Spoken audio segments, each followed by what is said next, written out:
So this is radio rep number 2. Last week we had a look at why it's so hard to just stop thinking about things with the help of a blue rabbit. This week we're going to stay close to this by thinking about thinking a little bit more. Have you ever noticed how hard it is to focus on the things that are going the way we want them to, and how easy it is to focus on the difficulties in life, and how our thoughts naturally return to what we're struggling with? And have you ever wondered why that might be? It might surprise you to know that our minds do this automatically for us in the name of being helpful, although there may be times when we might disagree about the helpfulness part. Left to its own devices, it's very natural for a human mind to automatically scan for and seek out difficulties, and then try to solve them or fix them. This is really useful for us and works well with out there difficulties that are just around the corner, when we need to problem solve and practical solutions for things. An example might be if the bus breaks down, or if your washing machine needs fixing, or if we lock ourselves out. We need problem solving to get through the steps to a solution as quickly as possible, and our minds are geared up for this. But what about things that don't really have an answer, can't be easily solved, or lie further ahead?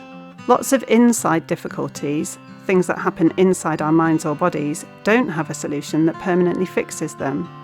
Or there may be nothing we can actually do to change something for a long time, if at all. There are many examples of this in the world of physical health, like waiting for results, or maybe feeling scared or angry. Our problem-solving mind notices that there's an issue and jumps on the case regardless to try to help. We then end up going round and round, identifying the problem, trying to find a solution, over and over, again and again. A bit like that washing machine that's stuck on spin. Exhausting. We know, thanks to my friend the blue rabbit, that trying to just not think about things doesn't work. So what do we do when our thoughts are spinning like that? One thing that can help in moments like this is to gently bring our mind back to what's happening now in the present moment. And there are many exercises that can help us to develop this ability. If you're interested and think this could be a helpful skill for you to develop, we'd like to invite you to try one of these now. Again, if you're in charge of important things like children, machinery, or moving vehicles, please try this later. As before, start by making yourself as comfortable as possible. Try to signal to your mind that you're about to do some work with it by holding yourself in an alert position if you can. Usually this means supporting your head to look forward with your shoulders back, and settle a little into where you're sitting. Give your shoulders a quick roll if it helps. This exercise brings our attention back into the present moment using our 5 senses. To start, I'm going to invite you to look around you and notice 5 things that you can see right now. It can help to say them out loud to yourself, or in your mind use the phrase, "I can see," for each one. You are deliberately pulling your attention into what you can see. And I'm just going to do this with you. And notice the recording studio around me.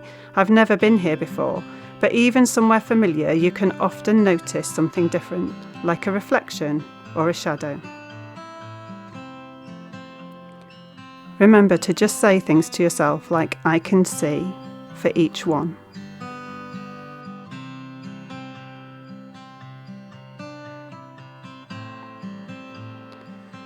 When you've done that, you could go through 4 things that you can touch or feel. It might be that you can feel the texture of what you're sitting on, or a breeze, or the clothes against your skin. There might be something warm or something cold for you to notice. Again, start each one with "I can feel" to really help you to tune in.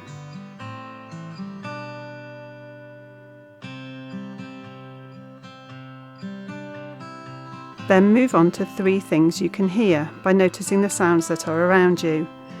Our brain filters out most of what's happening, we just can't pay attention to everything, so try to tune in now to the sounds around. There's me, of course, but I'm going to be quiet for a few seconds whilst you notice, again starting with "I can hear." Try to notice the variety of sounds and their quality.